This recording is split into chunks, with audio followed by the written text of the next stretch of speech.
Welcome back friends to the homestead. Early morning, early August. Just thought I'd do a quick tour update. Not done a video for a while, just to bring you up to speed what's happening. This is the yard, flower yard, which you've seen many times with all the beautiful flowers in it. And covered in the previous video actually, in the flower garden. What's different, what's changed? Well, if you remember, our huge metal mountain is gone, mostly. So that's gone to the metal recyclers, agents, I'm not sure what they're called. Compost is ready, the cold compost. I was having a look at that last week. And actually one of the changes is all about compost, which you'll see a bit later. But so if you remember, we used to, in previous videos, we've had our cold compost here. I mean, this is, fallen to bits now. It literally composted itself. But there's some really nice cold compost there, which is about a year old now, I suppose. We've got leaf mould here and here, and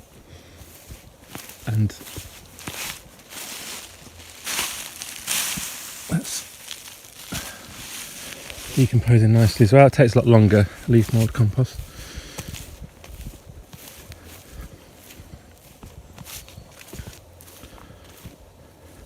So this was going to be a chicken enclosure. Well, it still is going to be a chicken enclosure, but not this year.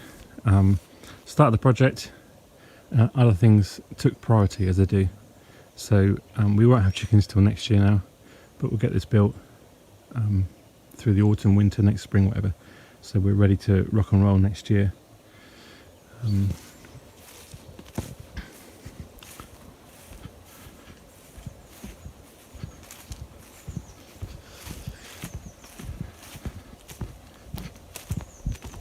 We've had our windows replaced, and there's a pile there of the old frames, some really nice timber in there and wood, which we will get around to using.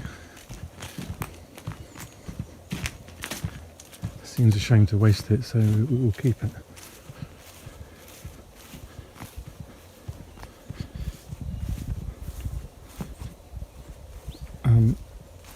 There's our bean. These are, I can't remember if I've said, they've always been beans I think on videos, but these are Greek beans, Greek giant beans. Whether they're going to make it to become giant this year, I don't know. But there are some pods developing. Well, there's one. Well, no, there are. I mean, there are a few. You can't see it, but yeah.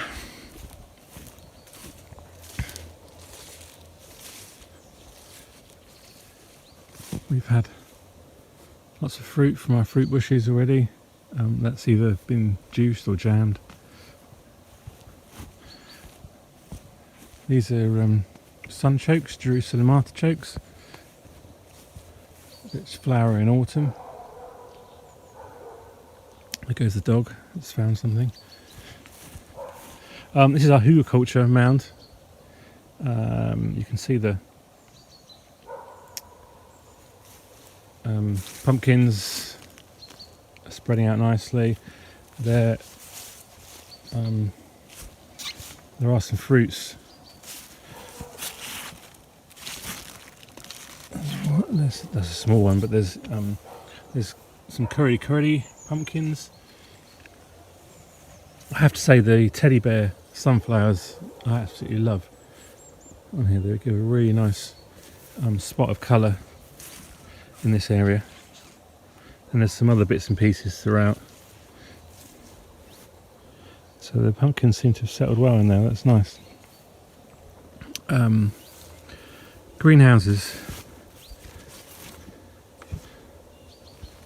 So there's some of our garlic harvest, which we harvested last week, just curing in here, just out of the rain. We've started harvesting the tomatoes already. You can see various shades of red. Lots of stuff coming ready now. Various sizes in here, from the ginormous to the not so ginormous.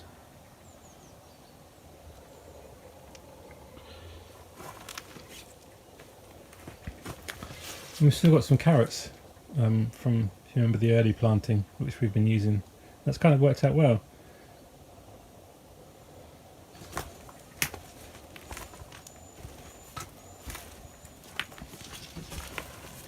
Some nice bigger ones ripening here.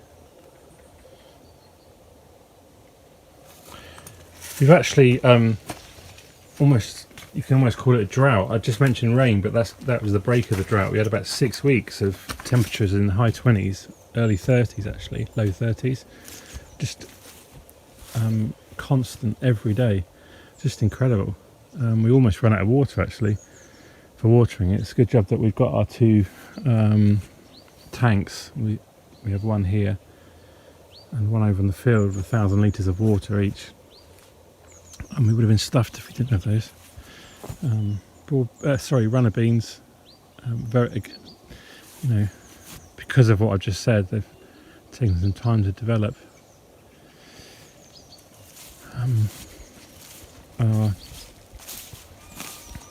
These were our garlic beds, so we pulled the garlic. Still a few potatoes in there which volunteered themselves from previous years.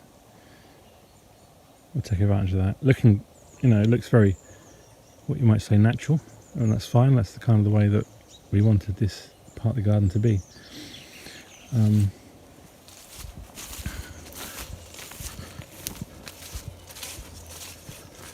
There's the old greenhouse, again full of tomatoes, looking good. And some cucumbers at the other end. It's the first time I think here we've grown gherkins and cucumbers up on a string. So our little terraced garden patch, which is used for different things, different years. Again, overflow pumpkins this year. We've got cruddy again. I think over here is Crown Prince. That's good. This is, I think, Ice Gem sweet corn, although there doesn't seem to be any ears of corn developing, so might not got anything out of that.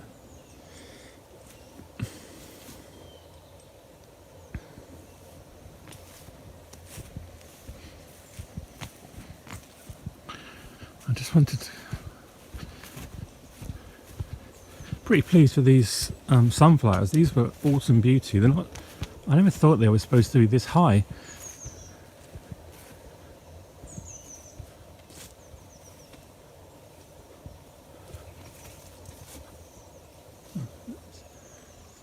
Playing ball with the light.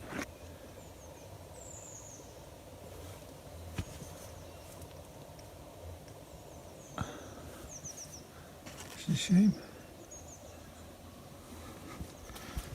Let's see if I can stand back a bit. Yeah. Yeah, but they're, I don't know what they, 8 foot tall, something like that, 9 foot. And they'll flower all around as well.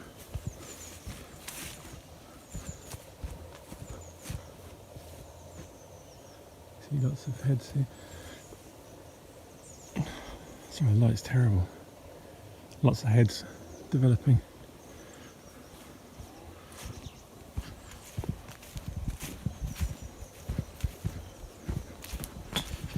So one of the projects, 2 projects that have taken up certainly all my time, and some other stuff I'm working on, has been is building this deck, which I've built all myself. Oh, I've not videoed that. I mean, if you want to see videos about decks, there's plenty on YouTube. But so I'm pretty pleased how that turned out. A lot of junk on there at the moment because we're clearing out.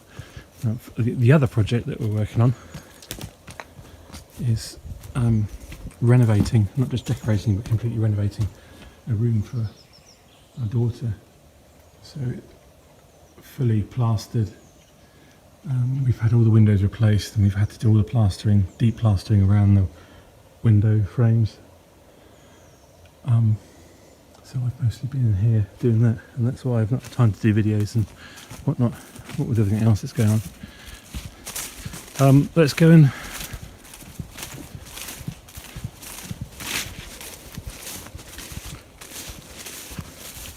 Over to the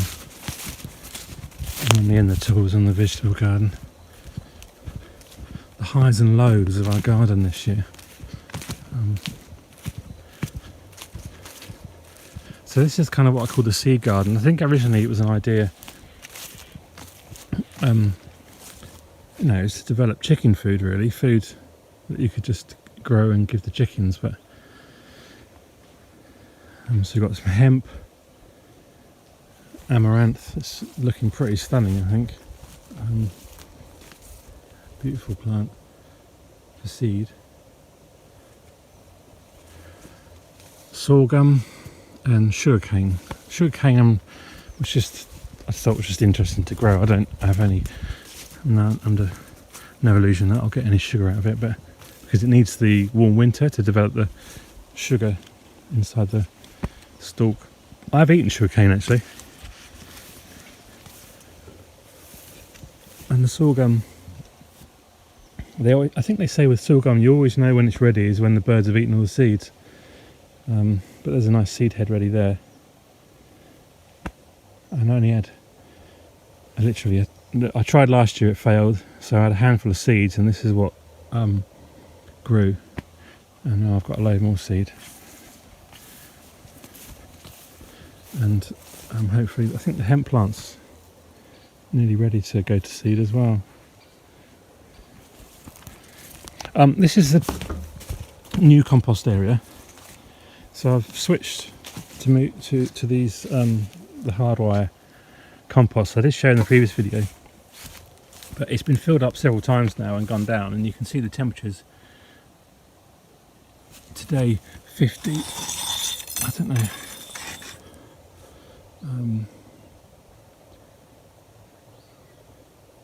I've had it up to 60 last week, so I'm not sure what that is in Fahrenheit. 130 or something. It's time now to actually take all this out, turn it over and put it back in, and then that will heat back up again. So the hot composting is working well.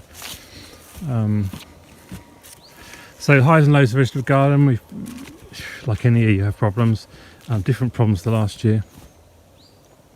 It's a constant learning curve, isn't it?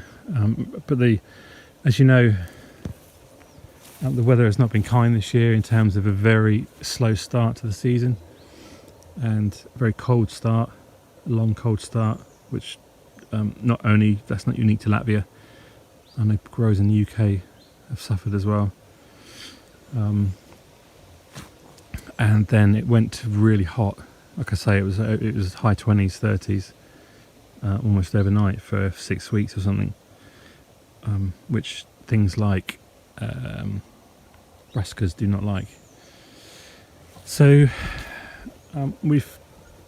things like spinach actually survived quite well, and we cropped it down, and we had another, and I took it right down to the ground, and I left a few for seed, and then it all came back up again, and another harvest from it, and then it's all gone to seed. But this is perpetual spinach that's worth keeping the seed for, and even if only to swap with others. This was Russian red kale. It's had its time now, and it's been devoured by, I've almost left it as a sacrifice crop for cabbage butterflies. Not that they've only had this, but I want to leave it in the ground because of the roots, really, just better for the soil. My kale suffered with the cabbage butterflies, but I'm sure it will come back. I have sprayed it with BT. I'm not sure. That's Bacillus thuringitis, I think, is how it's pronounced. I'm not sure how effective it's been, but yeah, it'll grow back. Using the net for the cabbage is very positive. That's worked really well. Hasn't kept everything out. One of the problems new problems we've had here is a beetle, which someone said was an older beetle. It looks like it's not a flea beetle, it's much bigger. If I can see some, I'll try and point them out. There are a few on there.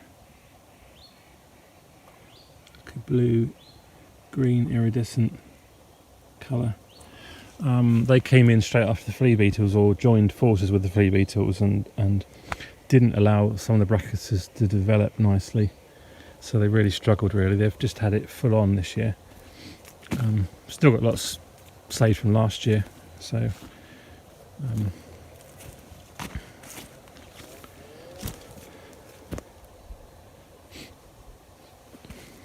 broccoli was, gone.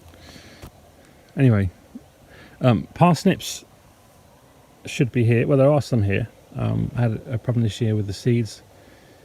I'm doing all the lows first, I think. Build you up.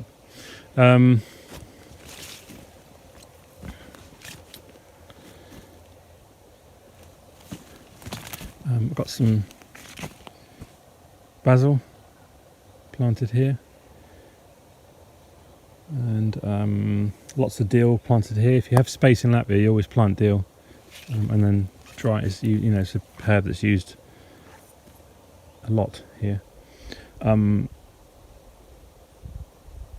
the cat doesn't get in and turn over the bed before the seeds germinate and become established, as the cat has done here.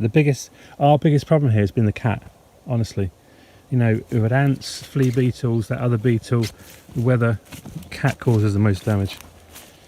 One of the success stories is definitely onions this year. Getting good quality onion sets, and preparing the bed well, fertilising the bed. We've got some absolute corking size onions. If you look, there's a hand against that one, and that's not just a one-off. There's plenty of huge ones, good size. That's white onions. Red onions not so much, because I think we got the seeds, the sets, we just bought them on a whim from a superstore, and they're not as good quality.